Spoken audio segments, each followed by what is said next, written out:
Hello and welcome to another update video about NEAR. The NEAR chart continues to hold above support, so we're still watching for higher prices. At least one more high would be ideal in wave 5 of C of 1 before a 5-wave pattern could have completed from the January low. And I mentioned to you yesterday that the initial move up here to count this advance from the October lows, it's not very clear, so different interpretations apply or are possible. I would argue this could be a wave 1 of an ending diagonal in a C wave. Yeah, because it looks like an ABC structure. That always allows for multiple interpretations if we have an ABC rally.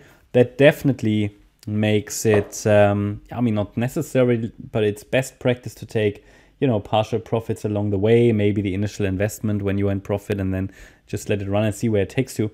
But the chart, as you can clearly see, it can be interpreted as a 3-wave move as well in an ABC structure. So yeah, it can be either a wave 1 in an ending diagonal, because an ending diagonal consists of 5 waves, but each wave is an ABC structure.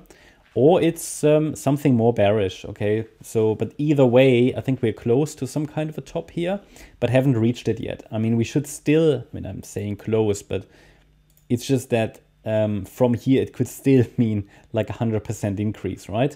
That is what I would actually like to see in this wave 5, that we react positively to our support zone. We already had an initial reaction to it. The support zone is between 467 and 658. With actually an ideal support level at 554, because that's the 38.2 retracement. We don't necessarily need to get there. I think it would look quite, it would be quite deep actually for this 4th wave to actually get there. But it's okay. It would be absolutely, it would technically be the ideal support. Okay, so that 50% Fibonacci, 38.2 Fib level. But either way, the price reacted to that support zone. And I would like to see one more high. Next upside targets.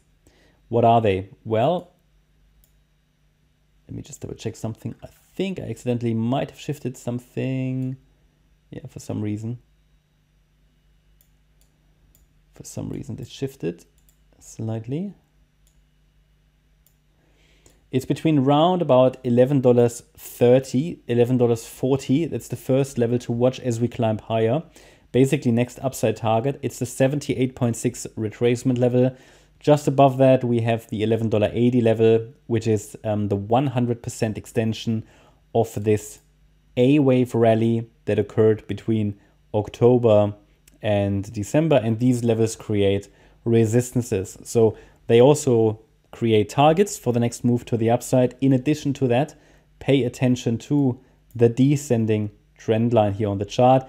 We only have 2 touch points, but still though, it is something to observe, possibly as a 3rd touch point could create a reaction here, right?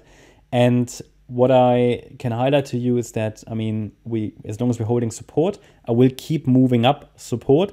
I would like to see one more high into that, let's say, mid to high $11 region, maybe even higher, touching that trend line there. Above that level, we have the $15.13 level, and I will continue to adjust the support area higher, and it could act as something like a trailing stop, you know. So I'm not going to call a top in place until we have a break of support, but what I can tell you is that once we form one more high, I think it's time to be very cautious, because after that one more high, it's possible that we have a top in place, a more substantial top in wave 1 in yellow. And I would be leaning towards a more bullish outcome eventually, because we're in a bullish market. So the pullback could be this wave 2. And I will provide a support area for this wave 2 as soon as the micro support area is breaking. And at the moment it's not breaking. I would prefer, as I said, a little bit more of a clear wave 4 correction, a more pronounced wave 4. So this here could easily have been the A wave, then the B wave rally, and the C wave to the downside of wave 4. So that's sort of what I'm tracking right now. If we talk about, okay, the B wave top, now that we have an A wave low in place and the possible B wave top, a target for the C wave, the first one, is actually the 100% extension level of wave A. So we're looking at $6.18. It's just a level to watch, yeah. That's my update about NEAR. Hope you liked the update. If you did, please hit the like button, leave a comment and subscribe. And if you really like the content, then please check out the channel membership. Also, make sure that you follow us on Instagram and Twitter for additional content. Thanks a lot for watching. Bye-bye.